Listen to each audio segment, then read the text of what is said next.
Well, I was like, I think 13 or 14 years ago when all the stories of the revolutionary struggle groups happened in Germany, in Italy, and also sometimes in Switzerland. And I think I was quite fascinated by those people, not fascinated by the violence, but fascinated by the political commitment and by the fact that those people decided to go until the end with no way to go backwards. And this is something in general which impressed me in life, not only in politics.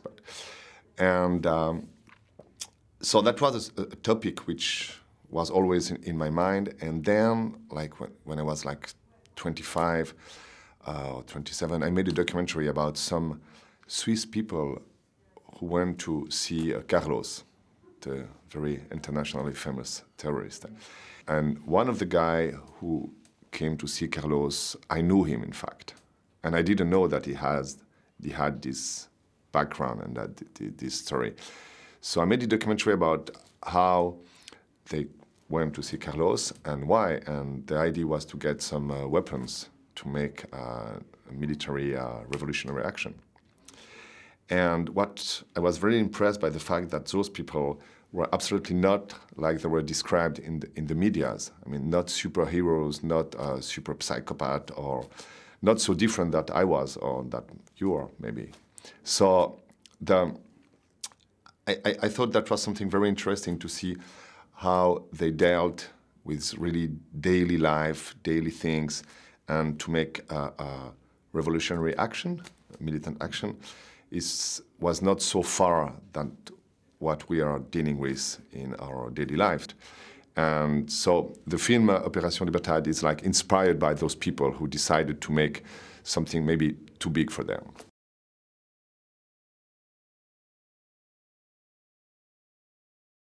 Well, yeah, no, the idea was to find, to imagine a political action that could really happen in Switzerland. And in Switzerland, the big targets for the activist groups were either the foreign embassy, like the American embassy or the Spanish embassy at the time of the dictatorship in Spain, but also the banks. The banks, because they were like guilty of supporting the dictatorship, especially in South America.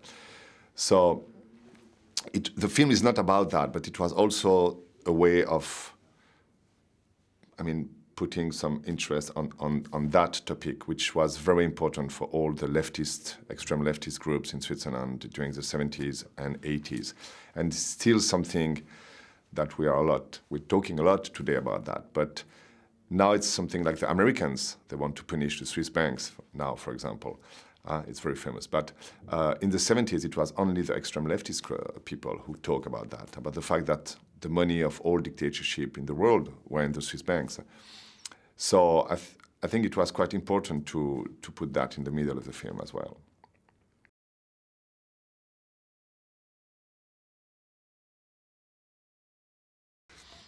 But I think they have an idea which is good. I mean, the project is good. I mean, to denounce the collusion and the relation between the Swiss banks and the dictatorship of Paraguay, and to put that in the media without violence, they thought, without violence. Okay, just we're going to film one guy who is going to make a confession, and so everybody will know that the dirty money of Paraguay is in the Swiss bank. But it doesn't happen like that. So, and they cannot make the decision, and this is very Swiss, I think. You know, this is how Switzerland deals with things. It's like we go into it, but not really, and we play. This is what Switzerland made in the Second World War, like being agreed with everybody and going and not, and so this is. So I think it's not how it works. So you have to decide: either you go, either you don't go. So I think it's better not to go in that kind of thing.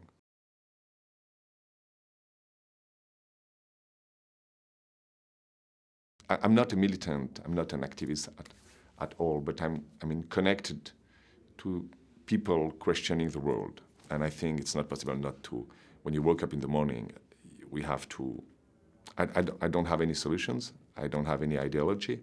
but I'm always questioning myself about how things goes on and how it will be. So this is what interests me, yeah.